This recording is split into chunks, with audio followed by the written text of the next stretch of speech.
నమస్తే, నా పేరు సూర్యారావు. ఈనాటి ప్రైమ్ లైన్ చర్చా కార్యక్రమంలో ఎడవల్లి దళిత గ్రానైట్ భూములు ప్రైవేటు పరమ అనే సబ్జెక్టు మీద చర్చించబోదాం. మనతో చర్చించడానికి స్టూడియోలో డాక్టర్ జె పూర్ణచంద్రరావు గారు, రిటైర్డ్ డీజీపీ, ఏపీ బీఎస్పీ కోఆర్డినేటర్గా ఉన్నారు. జూమ్ ద్వారా బందెల గౌతమ్ కుమార్ గారు, బీఎస్పీ వైస్ ప్రెసిడెంట్గా ఉన్నారు.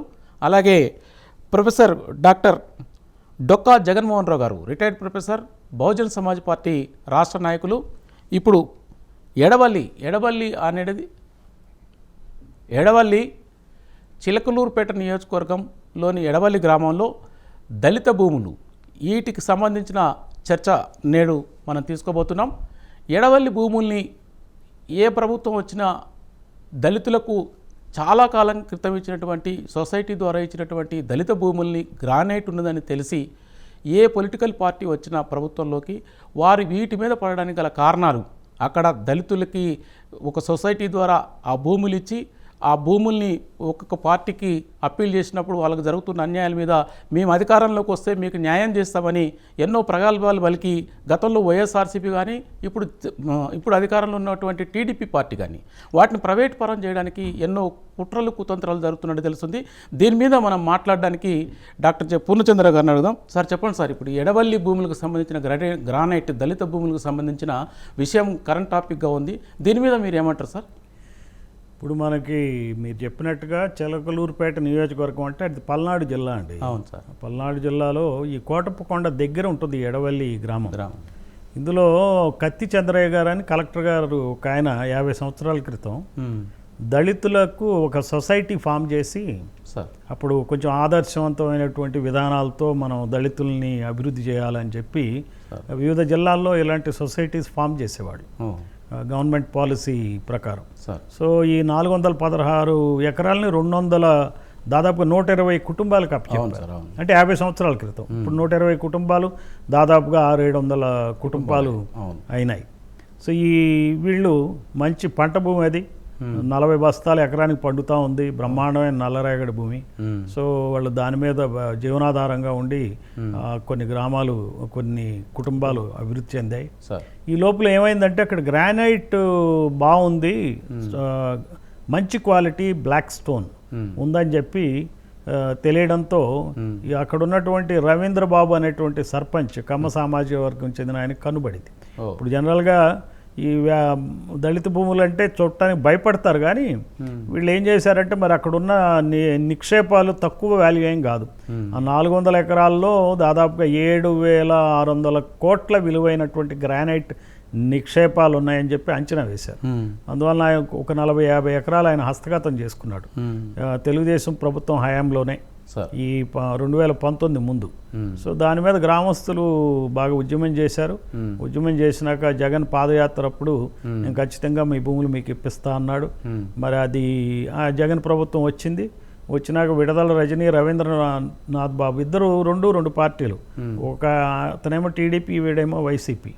సో వీళ్ళిద్దరు ఏకమయ్యి ఈ సొసైటీ సభ్యులను మభ్యపెట్టి మరి ఆ సొసైటీ కాగితాలన్నీ సజ్జల రామకృష్ణారెడ్డి దగ్గరికి పట్టుకుపోయి అప్పచెప్పి మొత్తం మీద సొసైటీని రద్దు చేయించి వీళ్ళకి ఏదో 2-3 లక్షల రూపాయలు ఒక్కొక్క వ్యక్తికి ఏదో పరిహారం వచ్చే విధంగా ఏర్పాటు చేశారు వాళ్ళు.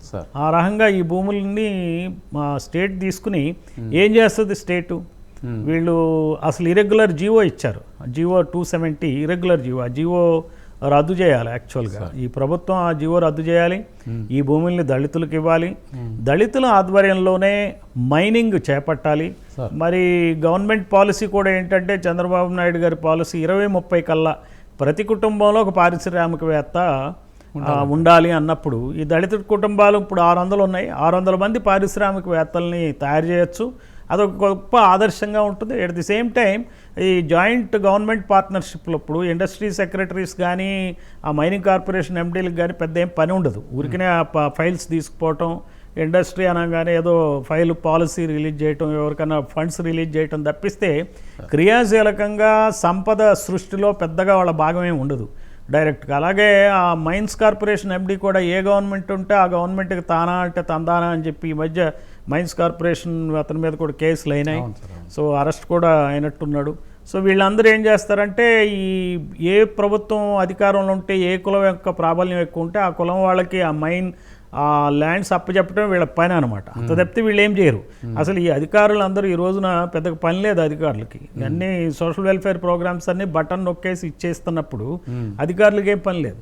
ఒక్కొక్క అధికారిని mines corporation only Edavalli mines corporation అని ఒక ఎండీగా వేసి దాన్ని మైనింగ్, ఇప్పుడు ప్రైవేట్ వ్యక్తులు చేసేటువంటి మైనింగ్ కార్యక్రమాలు వాళ్ళు లాభాలు పొందేది, ప్రభుత్వమే లాభం పొంది ఆ లాభం ద్వారా వచ్చినటువంటి రెవెన్యూ ఇటు దళితులకి ఇవ్వచ్చు కుటుంబాలకి, అలానే ప్రభుత్వం కూడా దాన్ని తీసుకుని సంక్షేమ కార్యక్రమాలకు వాడవచ్చు. అమరావతి బిల్డింగ్కి వాడవచ్చు, పట్టణానికి, లేకపోతే మన పోలవరం దానికి వాడవచ్చు. అక్కడ స్టీల్ ప్లాంట్లు ఏమో అప్పులైతున్నాయి కాబట్టి దానికి జవాబుదారీగా ఉండి స్టీల్ ప్లాంట్ని పునరుద్ధరించవచ్చు.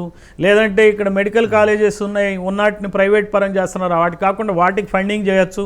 అంటే ప్రభుత్వమే ఇవన్నీ కలిపి చేయాల్సింది పోగా ఎక్కడికక్కడ ప్రజలకి ప్రభుత్వ ఆస్తుల్ని పందారం చేస్తున్నారు. ఇక్కడేమో ఈ దళితులకు చెందిన భూమి ఏదైతే 50 సంవత్సరాల నుంచి వాళ్ళు చేసుకుంటున్నారో అది వాళ్ళ భూమే. అది వాళ్ళ భూమి ఉన్నప్పుడు వాళ్ళకి మరి వంశపారంపర్యంగా వాళ్ళకి అందాల్సిందే. మరి అలా అందని కాడికి ఇవ్వటం అనేది ఏమర్థం? భూమి ఇవ్వటం అంటే ఏంటి? భూమి ఇవ్వటం అంటే నువ్వు ఎప్పుడు పెడితే అప్పుడు గుంజుకోవటానికి ఇచ్చేది భూమి? నీకు ఏది దొరికితే అది గుంజుకోవటానికి? అది కరెక్ట్ కాదు కదా. ఇప్పుడు అమరావతిలో భూమి ఇచ్చిన వాళ్ళకి ఏం చేస్తున్నావు? ఎకరానికి 1000 గజాలు ఇస్తున్నావు, సంవత్సరానికి 30,000 ఇస్తున్నావు. ఎందుకు ఇస్తున్నావు నువ్వు? మరి అక్కడ ఇచ్చినప్పుడు ఇక్కడ వీళ్ళకి ఎందుకు ఇవ్వు? 2-3 లక్షలు ఇచ్చేసి సరిపెట్టేసి మేము కాంపన్సేషన్ ఇచ్చామని చెప్పి గొప్పలు చెప్పుకోవడం తప్పిస్తే ఇదేం పని? అంటే మీకు ఇందులో దురుద్దేశాలు ఉన్నాయి. ప్రభుత్వాలన్నీ కూడా ఏం చేస్తున్నాయంటే ప్రభుత్వ ఆస్తుల్ని ప్రైవేట్ వ్యక్తులకి, వాళ్ళ కులపు వాళ్ళకి పంచిపెట్టడానికే ప్రభుత్వం ఉందా? ఈ అధికారం అంతా దానికోసం చేస్తున్నారా? గవర్నమెంట్ మెడికల్ కాలేజెస్ని ప్రైవేట్ పరం చేసి సీట్లను అమ్ముకుని మరి రిజర్వేషన్స్కి వ్యతిరేకంగా మరి పేద విద్యార్థులకి, ఎస్సీ ఎస్టీ బీసీ విద్యార్థులకి అన్యాయం చేయడానికి ప్రైవేట్ కాలేజీలు, మెడికల్ కాలేజెస్ రన్ చేస్తున్నారా? రేపొద్దున స్టీల్ ప్లాంట్ కూడా అట్లానే ఆదాని లాంటి వాళ్ళకి అమ్మేసి 22,000 ఎకరాలు ఉంటే దాని ద్వారా మీరు డెవలప్ అవటానికే చూస్తున్నారా? ఏమిటి అనేది ఇది చాలా సీరియస్ మ్యాటర్. మరి ప్రజలందరూ గమనిస్తున్నారు. బహుజన్ సమాజ్ పార్టీ 3 విషయాల్లో, అంటే ఎడవల్లి దళిత గ్రానైట్ భూముల విషయంలో కానీ, మెడికల్ కాలేజెస్ విషయంలో కానీ, స్టీల్ ప్లాంట్ విషయంలో కానీ ఉద్యమాలు చేపడతాం. ప్రజలకి ఈ రోజున ప్రభుత్వం చేసే మోసాన్ని బయట పెడతాం. సో అది మా వ్యూ పాయింట్ అండి. Okay okay sir. Jaganmohan Rao గారు వినపడుతుందా? వినిపిస్తుందండి. ఓకే. ఇప్పటి వరకు మన పూర్ణచంద్రరావు గారు మాట్లాడినారు. ఎడవల్లి విషయంలో దళిత గ్రానైట్ భూములు కానీ, విశాఖ స్టీల్ ప్లాంట్ కానీ, అట్లాగే మెడికల్ కాలేజ్ గురించి కానీ, మీరు ఎడవల్లి భూముల విషయంలో మీరు చాలా స్టడీ చేస్తున్నారు కదా, ఎడవల్లి భూముల విషయంలో మీ ఒపీనియన్ ఏంటి సార్?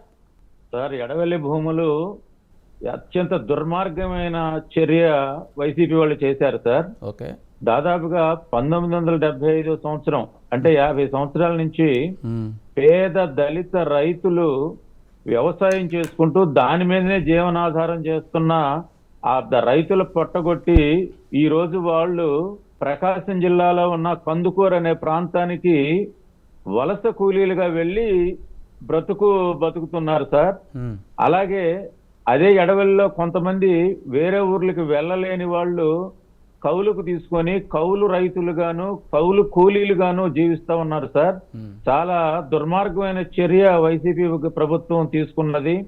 అంతకుముందు తెలుగుదేశం గవర్నమెంట్ లో ఉన్న కొంతమంది ఈ భూముల మీద కన్ను వేస్తే, జగన్మోహన్ రెడ్డి ప్రతిపక్షంలో ఉన్నప్పుడు ఎన్నికల సమయంలో చిలకలూరుపేటకు వచ్చి ప్రత్యేకంగా చిలకలూరుపేట పబ్లిక్ మీటింగ్ లో మేము అధికారంలోకి వస్తే, అంటే వైసీపీ పార్టీ అధికారంలోకి వస్తే మీ ఎడవల్లి భూముల్ని రక్షిస్తాము, ఇండివిజువల్ పట్టాలన్నీ కూడా మీకు ఇస్తామని ఆశ చూపించి ఓట్లు వేయించుకొని గెలిచాడు. దీనిలో ప్రధాన పాత్ర అప్పటి ఎమ్మెల్యే మాజీ మంత్రి విడదల రజనీ గారండి. తర్వాత అధికారంలోకి వచ్చిన తర్వాత ఎవరైతే తెలుగుదేశం పార్టీకి చెందిన ఎర్రమాస రవీంద్రబాబు అనే వ్యక్తి విడదల రజనీ గారితో కలిసి వీళ్ళిద్దరూ కుమ్మక్కయ్యి దళితుల్ని నిట్ట నిలువున మోసం చేశారండి. దానికి మంచి ఉదాహరణ మీకు పట్టాలు ఇప్పిస్తామని చెప్పి దళితుల రైతుల దగ్గర ఉన్న సొసైటీ డాక్యుమెంట్స్, ఒరిజినల్ డాక్యుమెంట్స్ అన్ని కూడా విడదల రజనీ గారు ఈ రైతుల్ని తీసుకుని వెళ్ళి సజ్జల రామకృష్ణారెడ్డి గారితో మాట్లాడించి మీకు న్యాయం చేస్తామని చెప్పి అక్కడి నుంచి వచ్చిన తర్వాత 2021 అక్టోబర్ 1వ తేదీన ఒక జీవో ఇష్యూ చేశారు. ఈ భూములన్నీ గ్రానైట్ భూములు కాబట్టి ఇవన్నీ ఎన్ఎండిసికి స్వాధీనం చేస్తున్నామని. యాక్చువల్ గా అది 464 ఎకరాల స్థలం అండి అది. కానీ ఆ జీవో ఎంఎస్ 220 ఆ జీవోలో ఇచ్చింది కేవలం 222 ఎకరాలు మాత్రమే ఎన్ఎండిసి వాళ్ళు స్వాధీనం చేసుకున్నట్లుగా జీవోలో పేర్కొన్నారు. మరి మిగతా 200 ఎకరాలు ఏమైనాయో ఇప్పటికీ తెలియదు. ఒక్కొక్క రైతుకి కేవలం కంటి తుడుపు చర్యగా 2 లక్షలు 3 లక్షలు నష్టపరిహారం ఇచ్చామని చెప్పి ఎవరైనా మేము తీసుకోము మా భూములు మాకు ఇవ్వండి అని అంటే, ఈ డబ్బులు కూడా తీసుకోకపోతే ఇక మీకు డబ్బులు రావు, గవర్నమెంట్ తీసేసుకుంది, ఇక మీకు ఎవరు ఇచ్చేవాళ్ళు కూడా ఉండరని మధ్యవర్తుల ద్వారా భయపెట్టి మరి అందరికి డబ్బులు ఇచ్చేశారు సార్. ఆ డబ్బులు ఎక్కడి నుంచి వచ్చినాయి అంటే ఇప్పటికి కూడా బ్యాంకు వాళ్ళు చెప్పట్లేదు. బ్యాంకు వాళ్ళని ఆర్టీఐ ద్వారా అడిగాం, ఆ డబ్బులు మీకు మీ అకౌంట్ లో ఎక్కడ పడ్డాయి, రైతులకు ఇచ్చిన డబ్బులు అంటే ఎన్ఎండిసి వాళ్ళు ఇచ్చారంటే చెప్పట్లేదు, గవర్నమెంట్ ఇచ్చిందంటే చెప్పట్లేదు. చాలా దుర్మార్గమైన చర్య సార్. ఈ రోజు అక్కడ దళితుల పరిస్థితిని మేము ప్రత్యక్షంగా కొన్నిసార్లు వెళ్లి చూసాము. ఎంత దీన స్థితిలో ఉన్నారంటే దిక్కు తోచకుండా వాళ్ళకి ఏమి చేయాలో కూడా తెలియట్లేదు. మమ్మల్ని ఆదుకోవాల్సిన ప్రభుత్వాలే మమ్మల్ని మోసం చేస్తే మేము ఎవరికి చెప్పుకోవాలి అని ఎంతో వేదనతో వాళ్ళు పూట గడవకుండా కూడా ఎంతో పేదరికాన్ని అనిపిస్తా ఉన్నారండి. ఈ దుర్మార్గమైన చర్యని బహుజన సమాజ్ పార్టీ తీవ్రంగా ఖండిస్తూ ఉంది. ఇదే గ్రానైట్ భూముల్ని అదే దళితులకు గనక ఇచ్చినట్లయితే దళితులే గ్రానైట్ చేసుకొని వాళ్ళందరూ కూడా సంపద సృష్టికర్తలు అవుతారు. ఆ సంపదతో గవర్నమెంట్ కూడా ఇన్కమ్ వస్తుంది, వీళ్ళ జీవితాలు బాగుపడతాయి. ఈ విధంగా ఆలోచించాల్సిన ప్రభుత్వాలు దానికి వ్యతిరేకంగా వాళ్ళకి సంబంధించిన వాళ్ళని, రెడ్లు ఉన్నప్పుడు రెడ్లు, కమ్మ ప్రభుత్వంలో కమ్మ వాళ్ళకి భూములు ఇచ్చి దళితుల్ని పక్కకి నెట్టేసి కమ్మ వాళ్ళకి రెడ్లకి మేలు చేకూర్చి వాళ్ళని కోటీశ్వర్లుగా గ్రానైట్ అధిపతులుగా మార్చడానికి ఈ ప్రభుత్వాలు కుట్ర పన్నుతా ఉన్నాయి. నిజంగా చాలా దయనీయమైన పరిస్థితిలో ఎడవల్లి రైతులు ఉన్నారు. వాళ్ళకి సంఘీభావం తెలియజేస్తా ఉన్నాం. మా డిమాండ్ ఒకటేనండి, వైసీపీ ప్రభుత్వం తెచ్చిన జీవో నంబర్ 270ని రద్దు చేసి తిరిగి దళిత రైతుల భూములు వారికే ఇవ్వాలి. అలాగే ఎరమాసు అనే వ్యక్తి ఆయన చాలా దుర్మార్గంగా వీళ్ళ దగ్గరే కొన్ని ఎకరాలు దాదాపుగా 40 నుంచి 50 ఎకరాలు సంబంధం లేకుండానే కొనుక్కొని గ్రానైట్ చేసుకుంటున్నాడు.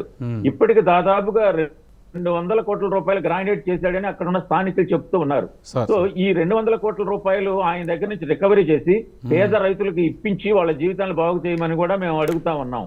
దీనిలో భాగంగానే 23వ తేదీ శనివారం ఎడవల్లి గ్రామంలో ఆ గ్రామస్తులే రైతు సదస్సు ఒకటి ఏర్పాటు చేశారు. ఎడవల్లి దళిత రైతుల గ్రానైట్ భూముల సదస్సు. దానికి బహుజన సమాజ్ పార్టీని కూడా ఆహ్వానించారు. మేమందరం వెళ్తున్నాము. ఇక్కడి నుంచి ఉద్యమాన్ని ఉధృతం చేసి దళిత రైతుల పక్షాన బహుజన సమాజ్ పార్టీ పోరాడి ఖచ్చితంగా దళిత రైతులకు వాళ్లకు తిరిగి ఆ భూములు ఇచ్చే విధంగా చేయాలని మా ప్రయత్నం చేస్తా ఉన్నాము. మంత్రులు ఉన్నారు, మినిస్టర్ ఫర్ ఇండస్ట్రీస్ ఉన్నారు. మినిస్టర్ ఫర్ ఇండస్ట్రీస్ పేద పక్షాన ఉంటాడా లేదా ధనవంతుల కమ్మవాళ్ల పక్కన ఉంటాడా ఆలోచించుకోవాలి.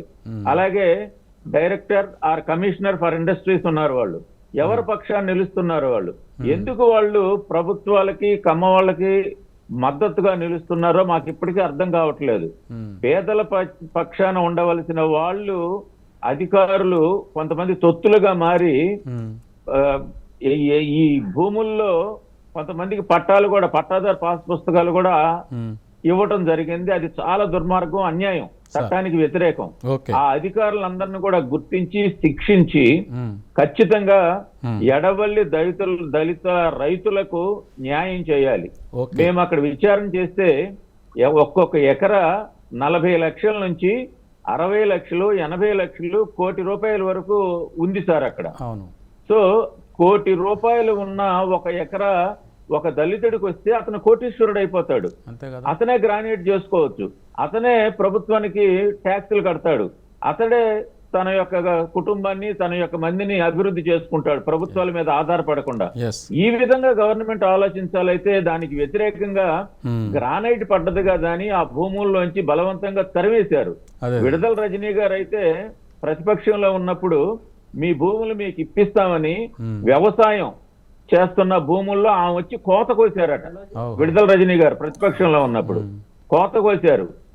మోటార్లు చెడిపోతే ఈమె సొంత డబ్బులతో మోటార్లు వేయించి రిపేర్ చేయించి వ్యవసాయానికి సహకరించారు. ఓకే. అటువంటి విడుదల రజనీ గారు మంత్రి అయిన తర్వాత మారిపోయారు. ఎడవల్లిలో పోలీసులను పెట్టి ఎడవల్లి గ్రామం నుంచి పొలాల్లోకి రైతులను రానివ్వకుండా అష్టదిగ్బంధనం చేసి ఈ భూములతో మీకు సంబంధం లేదు ప్రభుత్వం తీసేసుకుందని దుర్మార్గంగా పాశవికంగా వ్యవహరించి విడుదల రజనీ గారు దళితులు పొట్టగొట్టారు. ఓకే. సో దీన్ని మేము తీవ్రంగా ఖండిస్తున్నాము. ఓకే. ఖచ్చితంగా దళిత రైతుల యొక్క భూములు ఎడవల్లి భూములు తిరిగి వాళ్ళకి ఇవ్వాలని ప్రభుత్వాన్ని డిమాండ్ చేస్తూ ఉన్నాం. Okay. Thank you Jaganmohan Rao గారు. గౌతమ్ కుమార్ గారు వినపడుతుందా నా వాయిస్? ఓకే. ఇప్పటి వరకు మన పూర్ణచంద్రరావు గారు మాట్లాడింది ఓవరాల్గా ఎడవల్లి భూములు కానీ, తర్వాత మెడికల్ కాలేజీలు కానీ, తర్వాత స్టీల్ ప్లాంట్ గురించి కానీ, తర్వాత జగన్మోహన్ రావు గారు కూడా చాలా ఆవేదనగా చెప్పినాడు ఎడవల్లి దళిత గ్రానైట్ భూముల విషయంలో. మీరు ఇదంతా విన్నారు కదా. ఈ ఆంధ్రప్రదేశ్లో ఇప్పుడున్న ప్రభుత్వం మెడికల్ కాలేజీల పక్షాన వాళ్ళ స్వరూపం ఏంటి సార్? వాళ్ళ నేపథ్యం ఏంటి? సరే, మామూలుగా ఈ రాయలసీమ జిల్లాలో సామెత ఉంటుంది సార్, ఏరు దాకా ఏరు మల్లన్న, ఏరు దాటాక బోడి మల్ల అనే సామెత బాగా నడుస్తాం. ఈ ప్రభుత్వాల తీరు కూడా ఇదే విధంగా ఉంటుంది. మామూలుగా అధికారంలో లేనప్పుడు వాళ్ళు చెప్పే మాటలకి, అధికారంలోకి వచ్చిన తర్వాత వాళ్ళు చేసే ఆ చేష్టలకి అసలు ఎక్కడ కూడా పొంతలు ఉండదు. కేవలం ఎక్కడ కూడా వాళ్ళకు ఉన్నటువంటి అతిపెద్ద ఆయుధం ఏంటంటే వాళ్ళ కులాన్ని ఎక్కడ కూడా కనపడకుండా అమ్ముడు పొందలాగా వెనకాల దాచిపెట్టుకుని కులాన్ని ప్రదర్శిస్తూ ఉంటాయి సార్ ఈ రెండు రాజకీయ పార్టీలు కూడా, వైఎస్ఆర్ కాంగ్రెస్ పార్టీ కావచ్చు, తెలుగుదేశం పార్టీ. ఇప్పుడు చూడండి, మెడికల్ కాలేజ్ ఇందాక మా రాష్ట్ర కోఆర్డినేటర్ మా పూర్ణచంద్రరావు గారు కావచ్చు, జగన్మోహన్ రావు గారు చెప్పినట్టు ఎక్కడ వాళ్ళ మాటల్లో మాత్రం ఎప్పుడు సమానత్వం మాట్లాడుతూ ఉంటారు, కులం గురించి ఎక్కడ కూడా ప్రస్తావన లేదు. కానీ వాళ్ళు మాట్లాడేదేంటి, పెద్ద పెద్ద కాంట్రాక్టర్గా తయారవ్వాలి, నువ్వు పెద్ద పెద్ద పారిశ్రామికవేత్తలుగా తయారవ్వాలి అని చెప్పి మాట్లాడుతూ ఉంటారు. కానీ అవకాశం వచ్చిన చోట మాత్రం వాళ్ళకి ఎక్కడ కూడా దళితులకు కానీ, బీసీలకు కానీ, ఎస్టీలకు కానీ ఆ అవకాశాలు కల్పించకుండా వాళ్ళు దోచుకుంటూ ఉంటారు. అదే విధంగా మెడికల్ కాలేజీలో కూడా ఇలాంటి పంతాన్ని కొనసాగిస్తా ఉంది. గత వైఎస్ఆర్ కాంగ్రెస్ పార్టీ కూడా ఏదైతే 17 మెడికల్ కాలేజ్ మనకు శాంక్షన్ అయిన నేపథ్యంలో, అంటే ప్రతి ఒక్క పేద విద్యార్థి, ప్రతి ఒక్క ఎస్సీ ఎస్టీ బీసీ మైనార్టీ విద్యార్థులందరూ కూడా మెడికల్ డాక్టర్లు అవ్వాలని చెప్పి ఒక ఏదైతే ధ్యేయం ఉందో ఆ ధ్యేయానికి నీరు దాచిన రెండు పార్టీలు, వైఎస్ఆర్ కాంగ్రెస్ పార్టీ, తెలుగుదేశం పార్టీ కూడా ఇదే ధోరణి అవలంబిస్తూ ఉన్నాయి. దానికి ఉదాహరణ ఏంటంటే సార్, ఇప్పుడు గతంలో 5 కాలేజీలు స్టార్ట్ అయినాయి. 5 కాలేజీలు స్టార్ట్ అయితే 17లో 5 కాలేజీలు స్టార్ట్ అయితే దాంట్లో కూడా ఈ రిజర్వేషన్ ని 100% ఎక్కడ కూడా వాళ్ళు పరిగణలోకి తీసుకోలేదు. తర్వాత వచ్చిన రాష్ట్ర ప్రభుత్వం ఆ విధంగా ఉంది అంటే, ఇప్పుడు వచ్చినటువంటి తెలుగుదేశం కూట ప్రభుత్వం ఏం చేస్తా ఉందంటే పూర్తిగా నిర్వీర్యం చేస్తా ఉంది.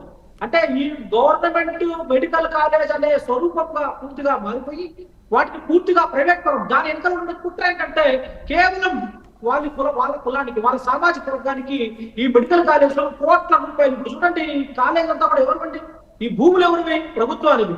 ప్రభుత్వము పేదల దగ్గర, ప్రజల దగ్గర తీసుకున్నటువంటి భూములు, ఆ ఇన్ఫ్రాస్ట్రక్చర్, ఆ బిల్డింగ్లు అంతా ఎవరికి? ఈ ప్రభుత్వానికి. మొన్న శాసనమండలిలో కూడా దీనిపై డిస్కస్ జరిగితే గౌరవ ఆయన మంత్రి గారు మాట్లాడుతున్నారు, ఎంత సిగ్గుగా మాట్లాడుతున్నారంటే ఆయనకి నేను ఆయన అడుగుతా ఉన్నా, చాలా స్ట్రైట్ గా అడుగుతా ఉన్నాను. నేను భారతీయ జనతా పార్టీకి సంబంధించిన ఆయన నాయకుడు సత్యకుమార్ గారు మాట్లాడుతూ ఉన్నారు, మేము ఈ బిల్డింగ్ అంతా మేము కంప్లీట్ చేయలేము కాబట్టి మేము ఇవంతా ప్రైవేట్ పరం ఇస్తా ఉందని చెప్పి ఆయన స్పష్టంగా మాట్లాడుతూ ఉన్నాడు. మీకు చాలా స్పష్టంగా తెలిసిన విషయం ఏంటంటే, వెనకల మీరు కోట్ల రూపాయలు దండుకుని మీ ప్రభుత్వం దగ్గర డబ్బులు దోచుకోవడం కోసమే వాళ్ళ సమాజ్ వర్గం తెలుగుదేశం పార్టీకి మీకు గత్యంతరం లేక, గతి లేక ఆ పార్టీతో మీరు అంటగాపుతూ ఆ పార్టీ చెప్పినట్లు మీరు ఆడుతా ఉన్నారు, మీ పార్టీ చెప్పినట్లు వాళ్ళు ఆడతా ఈ తతంగం అంతా నడుస్తాడని ప్రజలు చాలా స్పష్టంగా వాళ్ళు అర్థం చేసుకోగలుగుతారని చెప్పి సందర్భంగా ఇక్కడ సత్యకుమార్ గారికి, మినిస్టర్ గారికి చెప్తా ఉన్నా. మరొక అంశం ఏంటంటే, ఇక్కడ చూడండి, ఒక్క మెడికల్ కాలేజ్ 17 మెడికల్ కాలేజీలకు గాను పూర్తి స్థాయిలో ప్రభుత్వ పరం చేసినట్లయితే అక్కడ ఉన్నటువంటి 150 సీట్లు ఒక్కొక్క ఒక యాన్యువల్ సంవత్సరానికి 150 సీట్లు, 5 సంవత్సరానికి 750 సీట్లు, 17 కాలేజీలు ప్రత్యక్షంగా ఈ డాక్టర్లుగా తయారవలసినటువంటి 750 సుమారు డాక్టర్లందరూ కూడా అక్కడ వాళ్ళు డాక్టర్ ఇచ్చిన కోల్పోతాను. ఎవరు మెజారిటీ ఎస్సీ ఎస్టీ బీసీ మైనార్టీలే కదా. ఎవరైతే వాళ్ళ సామాజిక వర్గాలకు సంబంధించిన వాళ్ళు ఉన్నారో వాళ్ళకి డబ్బు ఉంది, వాళ్ళు మేనేజ్మెంట్ లో సీట్లు కొనుక్కునే అవకాశం ఉంది కాబట్టి వాళ్ళు ఆ విధంగా పోతారు. ఇక్కడ కోల్పోతున్నంతా కూడా ఎస్సీ ఎస్టీ బీసీ మైనార్టీలే. రెండో విషయం ఏంటంటే అక్కడ ప్రైవేట్ పరం చేసేస్తే ఆ డాక్టర్స్ కానీ అడ్మినిస్ట్రేషన్ కానీ వాళ్ళే డాక్టర్లు వేయాల్సిన అవసరం లేదు. వాళ్ళకి ఇష్టం వచ్చిన వాళ్ళు పెట్టుకొని వాళ్ళు చేస్తా ఉంటారు. అంటే ఇక్కడ చూడండి, విద్య పరంగా అదే విధంగా ఉద్యోగ పరంగా ఈ 2 రకాలుగా డాక్టర్ల వృత్తిని కానీ కాబోయే డాక్టర్ విద్యార్థుల భవిష్యత్తుని కానీ అంధకారంలోకి నెట్టుతూ ఉంది తెలుగుదేశం పార్టీ కేవలం వాళ్ళ కులం కోసం. అంటే ఈ కులాన్ని వాళ్ళు కనపడకుండా ఎంత జాగ్రత్తగా వాడుకుంటా ఉన్నారో ప్రజలందరూ కూడా అర్థం చేసుకోవాలని కూడా నేను ఈ సందర్భంగా నేను తెలియజేస్తున్నా. కేవలం సామాజిక వర్గాలకు కోట్లు దండుకోవడానికి, వాళ్ళని కోటీశ్వరం చేయడానికి చేసే కార్యక్రమమే ఈ వాళ్ళు చేపట్టే రాజ్యాధికారము. కాబట్టి నేను మళ్ళొకసారి కూట ప్రభుత్వానికి, ముఖ్యమంత్రి గారికి, అదేవిధంగా మంత్రి నుండి సత్యకుమార్ గారికి నేను చెప్తా ఉన్నా, ఇది చాలా ద్రోహం. నిజంగానే చెప్తా ఉన్నా. ప్రత్యక్షంగా 35,000 మంది డాక్టర్లు కాబోయే డాక్టర్లు కావచ్చు, అదేవిధంగా అయిన డాక్టర్లు రిజర్వేషన్ కోల్పోయే వాళ్ళు కావచ్చు, వీళ్ళందరినీ కూడా 35,000 మంది ప్రత్యక్షంగా, సుమారు 1,75,000 మంది పరోక్షంగా వాళ్ళ కుటుంబాలకి ఒక చూడండి. నేను ఒకటి అడుగుతాను, ఒక ఎస్సీ కుర్రాడు, ఒక ఎస్టీ కుర్రాడు, ఒక బీసీ కుర్రాడు ఎవరైనా సరే వాళ్ళ ఇంట్లో ఒక్కసారి డాక్టర్ అయితే వాళ్ళ తరమంతా బాగుపడుతుందండి. అలాంటి అయ్యే అవకాశాలు కూడా ఈ కూటమి ప్రభుత్వం, ఈ తెలుగుదేశం ప్రభుత్వం, ఈ భారతీయ జనతా పార్టీ, జనసేన ప్రభుత్వాలు, ఈ 3 కూడా ఈ కూట ప్రభుత్వాలు పేద విద్యార్థులకు, బీసీ విద్యార్థులు, ఎస్టీ విద్యార్థులు, ఎస్సీ విద్యార్థులకు, మైనార్టీ విద్యార్థులకి డాక్టర్ల చేత పట్టకుండా వాళ్ళ పొట్ట ఉడుతూ వాళ్ళ భవిష్యత్తును సర్వనాశనం చేస్తూ ఉన్నారు. కాబట్టి నేను కూట ప్రభుత్వానికి ఒకటే చెప్తా ఉన్నా, ఖచ్చితంగా ఈ 17 మెడికల్ కాలేజీలు ఏవైతే ఉన్నాయో ఈ 17 మెడికల్ కాలేజీలు ఖచ్చితంగా గవర్నమెంటే టేక్ ఓవర్ చేసుకోవాలి తప్ప ప్రైవేట్ ఇవ్వాల్సిన అవసరం లేదు. ఇచ్చినట్లయితే ఖచ్చితంగా బహుజన సమాజ్ పార్టీ దీన్ని తీవ్రంగా ఖండిస్తా ఉన్నాం. మేము ఒకటే అడుగుతా ఉన్నాం, మీకు చిత్తశుద్ధి ఉంటే నేను మీకు చంద్రబాబు నాయుడు గారు చెప్తాను. చంద్రబాబు నాయుడు గారు ఇప్పుడు చెప్తా ఉంటారు, ఆయన చంద్రబాబు గారు సీఎం గారు చెప్తా ఉంటారు. ఏం చెప్తాంటారు? ఇది బీసీల ప్రభుత్వం, మేము బీసీల కోసమే ప్రభుత్వం మేము చేస్తా ఉన్నాము. ఇది బీసీలకు, ఈ తెలుగుదేశం పార్టీకి బీసీలు వెంటనే కానీ అడుగుతాడు. 50% రిజర్వేషన్లు బీసీలకు ఇవ్వాలి. చంద్రబాబు నాయుడు గారు ఈ 17 మెడికల్ కాలేజ్ లో మీకు నిజంగానే చిత్తశుద్ధి ఉంటే ఇవ్వండి మేము శుద్ధిగా ప్రశ్నిస్తా ఉన్నాం. ఎస్సీలకు ఇవ్వండి, మీరు ఇవ్వండి. గవర్నమెంట్ పరం చేసి, ప్రైవేట్ పరం చేసి మీ కులాన్ని అడ్డం పెట్టుకుని, మీ కులాన్ని వెనకేసుకుని, మీ కులంలో ఉన్నటువంటి సామాజిక వర్గాలు వ్యక్తులకు కోటీశ్వరం తయారు చేసే వ్యక్తి కాదు.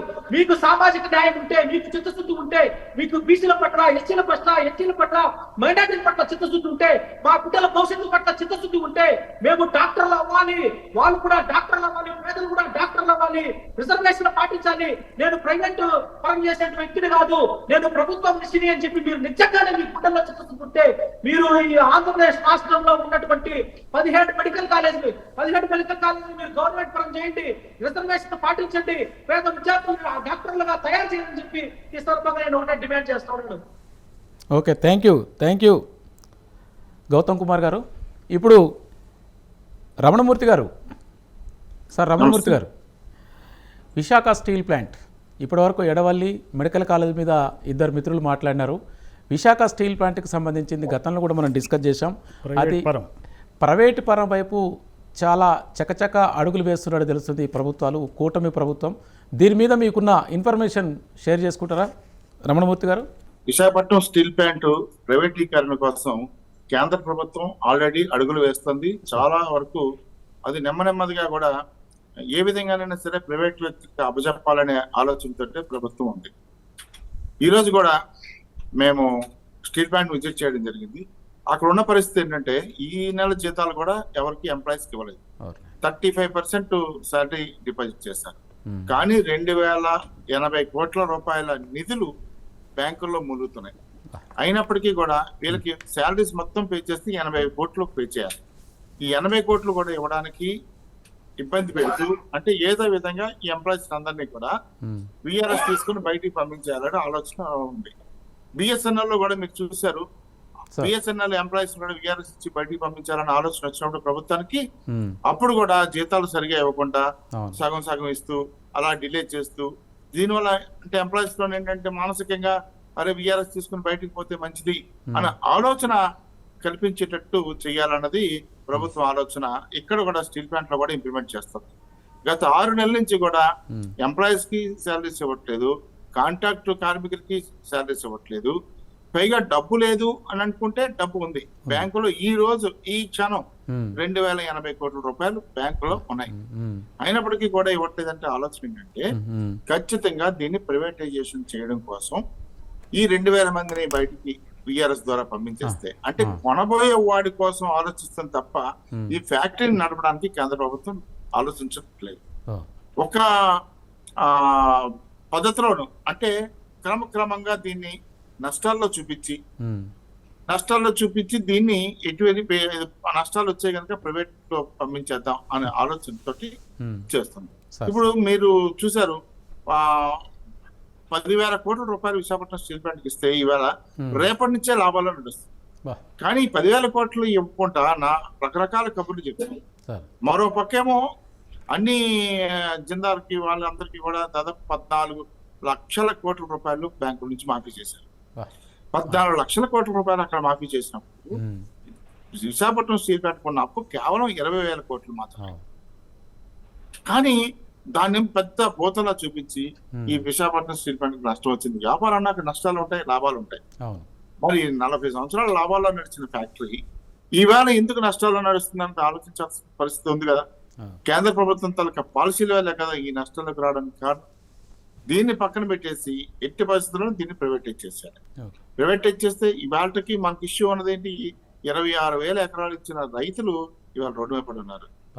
కనీసం వాళ్ళకు ఉపాధి లేకుండా పోయింది. ఇవాళ వాళ్ళ వారసులు అందరూ కూడా ఈ స్టీల్ ప్లాంట్ ఆఫీసర్స్ తాలూకా ఇళ్లలో పాచుకొని చేసుకొని బతుకుతున్నారు. అంటే మేమేం అడిగాము, కనీసం నెలకి ఉద్యోగం ఇస్తారన్నారు, ఉద్యోగం ఇవ్వలేదు. ఉద్యోగం ఇచ్చేంత వరకు నెలకు 25,000 రూపాయలు పచ్చి ఇవ్వండి అని చెప్పి అడుగుతున్నాం.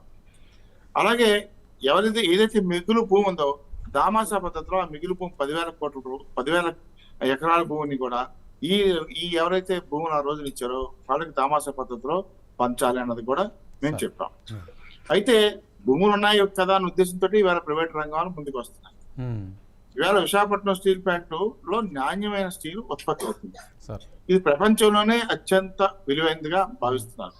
ఎవరు ముందు ఆర్డర్ చేయాలంటే సరే అన్ని విశాఖపట్నం స్టీల్ ప్లాంట్ ఉత్పత్తి అయిన స్టీల్ మొత్తం అధిక శాతం విదేశాలకు ఎగుమతి అవుతుంది. ఒక పక్క విదేశీ మార్గ ద్రవ్యం వస్తుంది. ఇక్కడ దాదాపు 10 లక్షల మంది దాని మీద బతుకుతున్నారు. డైరెక్ట్ గా 20,000 మంది ఎంప్లాయీస్ ఉన్నారు. అలాగే యాన్సర్ ఇండస్ట్రీ ద్వారా 1,00,000 మంది బతుకుతున్నారు. మిగతా విశాఖపట్నం అంటే Visakhapatnam steel plant, Visakhapatnam steel plant వేరు, విశాఖపట్నం వేరుగా విశాఖపట్నం ప్రజలు భావించారు. ఆ రోజు అంత పోరాటం చేసి తీసుకొచ్చిన ఈ ప్లాంట్ ని ఒక కలంపోటుతోటి ఒక తీర్మానంతో దీన్ని అన్యాయంగా చేసేద్దామని అనుకుంటుంది చేస్తాను ఇవాళ. అందుకనే ప్రజా ఉద్యమం మొదలైంది. విశాఖపట్నం, విజయనగరం, శ్రీకాకుళం, ఉత్తరాంధ్రలో ముందు మొదలైంది. ఇది రాష్ట్ర వ్యాప్తంగా వ్యాపించే అవకాశం కూడా కనబడుతుంది. ఇప్పటికే ఉత్తరాంధ్ర ప్రజా సంస్థ ద్వారా 10 లక్షల పోస్టు కార్డులు మోడీ గారికి పంపించడానికి నిర్ణయం తీసుకున్నాం. ఆల్రెడీ 2.5 లక్షల కార్డులు ఆల్రెడీ ఇప్పటికి నింపడం జరిగింది. ఇవన్నీ కలిపి ఒకే రోజున మేము పోస్ట్ చేయాలని ఆలోచనతో ఒక ర్యాలీగా వెళ్ళి పోస్ట్ చేయాలనే ఆలోచనతో ఉన్నాం. అది కాకుండా రేపు December 1వ తారీఖున బిఎస్పీ ఏమో పెద్ద ధర్నా చేస్తుంది, మధ్య ర్యాలీ చేయడానికి నిర్ణయించింది. 2వ తారీఖున ఉత్తరాంధ్ర ప్రజా సంస్థ 2వ తారీఖున కలెక్టరేట్ దగ్గర ధర్నా చేయడానికి నిర్ణయించింది. అంటే ప్రజల్లో ఒక చైతన్యం వచ్చింది. ప్రజల్లో ఇంటింటికి కూడా మీరు చూసే ఉంటారు ఆ ఫొటోస్ కానీ వీడియోస్ కానీ, ఇంటింటికి ప్రతి లేడీస్ ఆడవాళ్ళు వెళ్ళి ఉత్తరాలు నింపించి రాసి ఈ స్టీల్ ప్లాంట్ ప్రైవేటీకరణ చేయడానికి వీల్లేదు అనే పద్ధతిలో వాళ్ళు నడుస్తున్నారంటే ఇది ఉత్తరాంధ్ర ప్రజాప్రతినిధులు కళ్ళు మూసుకొని ఉంటే, లేకపోతే చేతగాని వాళ్ళలాగా ఉంటే ఆ బాధ్యతని ప్రజలు తీసుకోవడానికి సిద్ధంగా ఉన్నారు అనేది మా ఉద్దేశం. అది ఇప్పుడు జరుగుతుంది కూడా. థ్యాంక్ యూ రమణమూర్తి గారు. ఇప్పుడు ఫైనల్గా కన్క్లూజన్ మన డాక్టర్ పూర్ణచంద్ర గారు సార్ మీరు రమణమూర్తి గారు చెప్పింది, గౌతమ్ కుమార్, తర్వాత ప్రొఫెసర్ జగన్మోహన్ రావు గారు చెప్పిన విషయాలు విన్నారు కదా. టోటల్గా ఇది ఆంధ్రప్రదేశ్ భవిష్యత్తులో ప్రైవేటు ప్రదేశ్ అవుతుందా ఏంటిది? ఇప్పుడు వీళ్ళు అంతర్లీనంగా 3 అంశాల్లో కనుక మనం అబ్జర్వ్ చేసినట్టయితే ప్రభుత్వం ప్రైవేటు వ్యక్తులకి ప్రభుత్వ ఆస్తుల్ని అప్పచెప్పటానికి, ప్రజల ఆస్తుల్ని అప్పచెప్పటానికి సిద్ధం అవుతున్నట్టు కనపడుతుంది. ఇది అంతర్లీనంగా మీరు చూస్తే సార్ అవును. ఇప్పుడు సపోజ్ ఆయన అప్పులున్నాయి, స్టీల్ ప్లాంట్లో అప్పులున్నాయి కాబట్టి ప్రైవేటైజ్ చేస్తున్నాం అన్నారు. మరి అప్పులున్న ప్రైవేట్ స్టీల్ ప్లాంట్ని బయట వ్యాపారస్తులు తీసుకుని లాభం ఎలా గడిస్తారు చెప్పండి? అంటే వాళ్ళేం, ప్రభుత్వమేమో నష్టాల్లో నడిపితే వాళ్ళు లాభాల్లో నడుపుతారా? అంటే ప్రభుత్వంలో ఉన్నటువంటి రాజకీయ నాయకులు, ఈ రోజున చంద్రబాబు నాయుడు, ఆయన కుటుంబం వ్యాపారవేత్తల కుటుంబం, వాళ్ళ హెరిటేజ్ డైరీ నడుపుతారు. ఇంకా చాలా వ్యాపారాలు ఉంటాయి వాళ్ళకి. అందరూ కూడా చాలా సూపర్ బ్రిలియంట్ పీపులే. మా లోకేష్ బ్రిలియంటే, మరి మన చంద్రబాబు గారి భార్య కూడా ఆమె యాక్టివ్గా అసోసియేట్ అవుతుంది, అటు రాజకీయాల్లో ఇటు వ్యాపారంలో సూపర్ బ్రిలియంట్. మరి కోడలు కూడా సూపర్ బ్రిలియంటే. మరి వీళ్ళకి వ్యాపార అనుభవం లేనిదేం కాదు, రాజకీయ వ్యాపారంతో పాటు మామూలు వ్యాపారాలు కూడా చేస్తున్నారు కదా. అలాంటప్పుడు ఇది కూడా ఇంకొక వ్యాపారమా? ఇక్కడ ఈ స్టీల్ ప్లాంట్ అమ్మటం అనే వ్యాపారం కూడా చేస్తున్నారా? బిజినెస్. ఇది ప్రజలు గమనించాలి. ప్రజలు ఇంతకుముందు జగన్మోహన్ రెడ్డి కూడా వ్యాపారస్తుడే. ఓ సాక్షి పేపర్ నడిపాడు, ఆయనకి భారతీ సిమెంట్స్ ఉంది, చాలా పెట్టుబడులు ఉన్నాయి. మనం వాళ్ళ బ్రదర్ అండ్ సిస్టర్ గొడవల్లో ఆస్తుల గురించి కూడా చిట్టా బయటకు వచ్చింది, షేర్ల గురించి వచ్చింది, వాళ్ళకి వ్యాపారం తెలుసు. మరి ఆయన ఏం చేశాడు? అంతకుముందేమో ప్రైవేట్ వ్యక్తుల చేతుల్లో ఉన్న కృష్ణపట్నం పోర్టు అదానికి అమ్మించాడు, గంగవరం పోర్టు అదానికి అమ్మించాడు. వాళ్ళు లోకల్స్. ఎవరు? ఒక ఆయనేమో చౌదరి సివి రావు, ఆయన అమ్మించాడు. ఇంకో ఆయనేమో ఇక్కడ మన గంగవరం పోర్టు రాజు గారు, ఆయనది కూడా అమ్మిచ్చేశాడు. తర్వాత డేటా సెంటర్ అని చెప్పి గవర్నమెంట్ భూమి అప్పనంగా అదానికి అప్పచెప్పాడు జగన్మోహన్ రెడ్డి. అంటే 5 సంవత్సరాల పాటు ఆయన చేసిన పని ఏంటంటే, ఆయన ఘన చరిత్ర ఏంటంటే ఇది ప్రైవేట్ పరం చేయటం, ప్రభుత్వ అలా ఆస్తుల్ని. ఆ గంగవరం పోర్టులో ఉన్నటువంటి ఈ 2000 ఎకరాలు కూడా మన స్టీల్ ప్లాంట్కి చెందినవి అక్కడికి ఇస్తే, దాన్ని కూడా గవర్నమెంట్ స్టేక్ ఏదైతే ఉందో దాన్ని కూడా అమ్మేసుకున్నాడు ఆయన. అమ్మేసుకుని అసలు అక్కడ స్టేక్ లేదు. సో అట్లా ఆయన అట్లా చేశాడు. మరి ఈయన విజనరీ చీఫ్ మినిస్టరు, విపరీతమైన అనుభవం ఉంది, 4వ సారి అయ్యాడు. ఎందుకు స్టీల్ ప్లాంట్ని ప్రజల దగ్గరికి వెళ్ళి చెప్పి I'm here, I will sort out your problem, don't worry అని చెప్పాలి కదా. చెప్పి దాన్ని రక్షించుకోవాలా. దాని నుంచి జిఎస్టీల రూపంలో, ట్యాక్స్ రూపంలో విపరీతమైనటువంటి ఆదాయం గవర్నమెంట్కి వస్తుంది. ఈ రోజున గవర్నమెంట్కి జిఎస్టీ పరంగా వచ్చే ఆదాయం మనకి 50% దిగువనున్న ప్రజలు కట్టేదే. ఎస్సీ ఎస్టీ పీసీ ప్రజలు ఇప్పుడు 5 కోట్లు ఉంటే మన ఆంధ్రప్రదేశ్ జనాభా, అందులో 2.5 కోట్ల కన్నా ఎక్కువనే బీసీ ఎస్సీ ఎస్టీలు ఉన్నారు. అందులో పేదలుగా ఉన్నవాళ్ళు 2.5 కోట్లు, కింద వాళ్ళు కట్టింది 64% జిఎస్టీ. ఈ డబ్బున్నోళ్ళు అందరూ కలిపి 1% డబ్బున్నోళ్ళు కలిపి కట్టేది 3 to 4% ట్యాక్స్. వీళ్ళేమో 64% కడితే వాళ్ళేమో 3-4% కట్టి ఈ ఆస్తులన్నీ గుంజుకుని మళ్ళీ వాళ్ళు మరింత ధనవంతులైతే, ఇక్కడ అన్ని ఉపాధులు కోల్పోయి, ఇప్పుడు ఇక్కడ స్టీల్ ప్లాంట్లో వైజాగ్ ప్రొఫైల్స్ కృష్ణారావు అని, సురేష్ అని, అట్లానే లాజిస్టిక్స్ రంగంలో ఒక సాంశీరం, వీళ్ళంతా కమ్మవాళ్లే, బ్రహ్మాండంగా బలపడ్డారు, డబ్బులు సంపాదించారు. నాయకులందరూ బయట వాళ్ళే, ఉత్తరాంధ్ర వాళ్ళు కాదు, స్థానికులు కాదు, వాళ్ళందరూ బాగా సంపాదించారు. ఇన్స్టిట్యూషన్ ఇంక్లూడింగ్ శ్రీ భరత్, వీళ్ళందరూ కూడా దీన్ని ప్రైవేట్ పరం చేస్తుంటే చూస్తా కూర్చున్నారంటే కారణం ఏంటంటే వీళ్ళకి కూడా ఆ పంపకాల్లో లాభాలు వస్తాయి కాబట్టి వాళ్ళు ఉన్నారా అని అనుకోవాలా. మరి ఇదొక విషయం. అట్లనే మెడికల్ కాలేజెస్ 2550 సీట్లు ప్రతి సంవత్సరం 17 మెడికల్ కాలేజెస్లో వస్తే, గవర్నమెంట్ నడిపితే, గవర్నమెంట్ మామూలు రేట్లతో ఫీజులతో కనుక ఈ సీట్లను కనుక పిల్లలకి అలాట్ చేస్తే ఖచ్చితంగా 2550 మంది అంటే దాదాపుగా 70-80 మంది పేద విద్యార్థులు మెడిసిన్ విద్య అభ్యసించడానికి పనికొస్తుంది. ఫ్యాకల్టీ గవర్నమెంట్ ఫ్యాకల్టీ అయితే ఖచ్చితంగా మెడికల్ స్టాండర్డ్స్ బాగుంటాయి. ఆ పిల్లలు రేపొద్దున డాక్టర్లు అయి ప్రజలకి సేవ చేస్తారు. అంటే 2550 మంది డాక్టర్లు అయితే ఒక్కొక్క డాక్టర్ 100 మందికి ఉపాధి కల్పిస్తాడు. 100 మందికి ఉపాధి అంటే చూడండి, 2500 అంటే 25,000 మందికి ప్రతి సంవత్సరం ఉపాధి కలుగుతుంది. ఇంతటి గొప్ప సిస్టమ్ని గవర్నమెంట్ ఆఫ్ ఇండియా ఎందుకు చేసిందో చేసింది. 17 మెడికల్ కాలేజెస్ ఇస్తే ఇక్కడ తెలంగాణలో జరుగుతున్నాయి. ఈ ప్రైవేటైజ్ చేయాలా? వాళ్ళు బిల్డింగ్స్ అద్దెకి తీసుకున్నారు, ఉన్న గవర్నమెంట్ మెడికల్ కాలేజ్ అటాచ్ చేశారు, మరి చేసేసి వాళ్ళు నడుపుతున్నారు తెలంగాణలో. మరి ఆ తెలివి ఆంధ్ర వాళ్ళకి ఎందుకు లేదు? మరి మెగా కృష్ణారెడ్డికి మొత్తం అన్నీ ఇచ్చేశారు. 17 కాలేజీల యొక్క కన్స్ట్రక్షన్ కాస్ట్ అది 8,500 కోట్లు అవుతుందని చెప్తున్నారు. అని ఇప్పుడు దాన్ని ప్రైవేటైజ్ చేసి వాళ్ళకి చెందిన వాళ్ళకి ఇవ్వటానికే కదా ఈ పని చేసేది. అంటే మీరు గెలవటానికి ఎవరైతే ఉపయోగపడ్డారో, డబ్బులు పెట్టారో, ఓట్లు వేయడానికి లక్షల కోట్లు మీకు సమకూర్చారో వాళ్ళకి ఈ కాలేజీలను కట్టబెట్టి క్విడ్ ప్రోకో విధానంలో మీ ప్రభుత్వం పనిచేస్తుందా చంద్రబాబు గారు? ఇది మీరు ఆలోచించండి. ఇది చాలా అన్యాయం. ఇన్నాళ్ళు మీరు దాచలేరు. ఇక తర్వాత దళితుల గ్రానైట్ భూములు, ఈ భూములు ప్రభుత్వ భూములు 50 సంవత్సరాల క్రితం ప్రజలకు ఇచ్చారు. వాళ్ళు దళితులు డెవలప్ అవ్వాలని చూశారు. మరి పాలసీ ప్రకారం మనం ఒక్కొక్క ఇంట్లో ఒక్కొక్క పారిశ్రామికవేత్త ఉండాలంటే దళితుల ఇళ్లలో ఉండకూడదా? ప్రతి దళితుడి ఇంట్లో ఒక కుటుంబంలో ఒక పారిశ్రామికవేత్త ఉండకూడదనే మీ ఉద్దేశం? లేకపోతే బీసీ ఇంట్లో బీసీ కుటుంబాల్లో పారిశ్రామికవేత్తలు ఉండొద్దా? అంటే ఎవరికి ఉండాలా? అక్కడ రవీంద్రనాథ్ బాబు అని ఉన్నాడు, ఆయన కమ్మ, ఆయనే పారిశ్రామికవేత్త కావాలా? లేకపోతే చిలకలూరు పేట ఎమ్మెల్యే ఉన్నాడు, 3వ 4వ అయ్యాడు ఆయన పుల్లారావు, మరి వాళ్ళ ఇళ్లల్లోనే పారిశ్రామికవేత్తలు ఉండాలా? ఏమిటి అసలు మీ ఉద్దేశం ఏమిటి? మీరు ప్రభుత్వాలని మళ్ళీ గెలిపించుకోవటానికి చేసేటువంటి మీరు ఒకటే చెప్తున్నాము, ఈ రోజున బహుజన్ సమాజ్ పార్టీ తరఫున ప్రజలని దూరం చేసి పెట్టుకుంటున్నారు. మీరు ప్రజలకు న్యాయం చేయట్లేదు. డబ్బులు పంచి గెలవచ్చు, మీ ప్రత్యర్థిని నానా విధాలుగా హింసించి, నానా విధాలుగా డిమోరలైజ్ చేసి, కేసులు పెట్టి, ఆ ప్రత్యర్థి కులాన్ని కూడా ఇబ్బందులు పాలు చేసి గెలవాలని అనుకుంటున్నారా? మీరు ఆలోచించాలి. ఇది పద్ధతి కాదు. ప్రజాస్వామ్యం అంటే ఇది కాదు.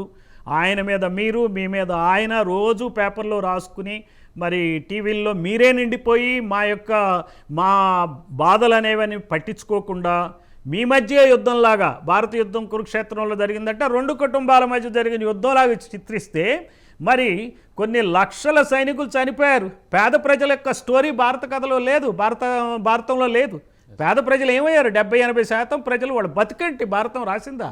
మీరు అదే పని చేస్తున్నారు. మీ కుటుంబాల సమస్యలు కాదు ఇవి. రాజకీయాలంటే మీరు సీఎంలు అవ్వటం, మీ ఇంట్లో వాళ్ళు సీఎంలు అవ్వటం, మీరు ఎంపీలు అవ్వటం. ఈరోజు చంద్రబాబు నాయుడు గారి కుటుంబానికి సంబంధించి 4 ఉన్నారు, 4 రాజకీయ ఉద్యోగాలు ఉన్నాయి.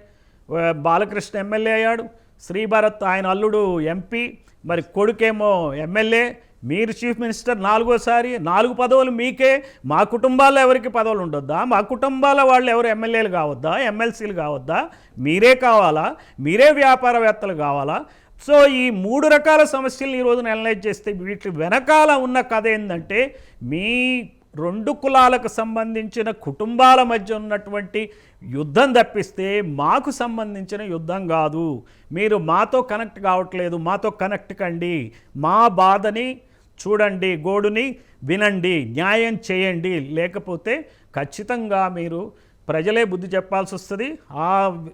ఆ డైరెక్షన్లో బహుజన్ సమాజ్ పార్టీ పనిచేస్తుందని చెప్పి నేను ఖచ్చితంగా చెప్పగలను. ఓకే. థ్యాంక్ యూ పూర్ణచంద్ర గారు.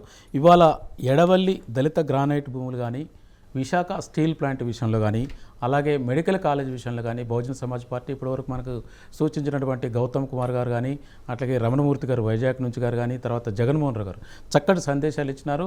బహుజన సమాజం కొరకు వీళ్ళు చేస్తున్న ఉద్యమాన్ని సక్సెస్ కావాలని కోరుకుందాం. అలాగనే డాక్టర్ పూర్ణచంద్ర గారు చక్కగా వివరించారు ఈనాటి కార్యక్రమానికి సంబంధించిన ప్రైవేటు పరము అంటే ఆంధ్రప్రదేశ్ రాను ప్రైవేటు ప్రదేశ్గా మారుతుందా సార్ అన్నట్టు మీడియా కానీ తర్వాత వేరే ఇతరత్ర సంస్థలన్నీ కూడా పొద్దుగా లేవంగానే 2 కుటుంబాల మధ్యనే యుద్ధంగా చిత్రీకరించి దాదాపు 90% ఉన్నటువంటి బహుజనులందరినీ పక్కదారి పట్టించే వ్యవస్థని రన్ చేసేట వీళ్ళందరికీ కూడా ఈ బహుజన సమాజ్ పార్టీ ఉద్యమం ద్వారా బహుజనులకు న్యాయం జరుగుద్దని ప్రైమ్ లైన్ కోరుకుంటుంది. ఈనాడు ఈ చర్చలో పాల్గొన్నటువంటి పూర్ణచంద్రరావు గారికి, అలాగే రమణమూర్తి గారికి, గౌతమ్ కుమార్ గారికి, అలాగే ప్రొఫెసర్ జగన్మోహన్ రావు గారికి కృతజ్ఞతలు తెలియజేస్తూ మరో కార్యక్రమంతో మరోసారి కలుద్దాం. Thank you.